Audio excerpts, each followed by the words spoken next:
Қайырлы күн. Менің аты жөнім Нағима Жолбайқызы. Мен 40 жыл медицина саласында еңбек еттім. Соның баг лабораторияда жұмыс жасадым. Сол баг лабораторияда жұмыс жасап жүріп, денсаулығымды құртып алдым. Денсаулығымды жөндеу үшін амал іздедім. Дәл сол уақытта маған Бақытгүл Кеңесханова Гермес компаниясының өнімдерін ұсынды. Сол өнімдерді қолдана отырып, 15 күн ішінде нәтижеге жеттім. Бұл сөздің ұяттығы жоқ дейді. Түнде кіші дәретке 10 рет баратын, сағат сайын шыны керек. Қазір оның басылды. Және терлейтін, тер басып отыратын, титтей кішкене жүрсем болды, тер басатын, аяғымнан жүре алмайтынмын.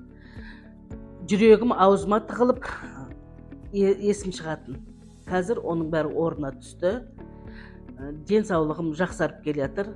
Осы компанияның өнімдері 100% жұмыс жасайды. Мен сияқты денсаулықтарыңызды түзеп, қаржылық тәуелсіздікке жеткілеріңіз келсе, менің командама келіңіздер.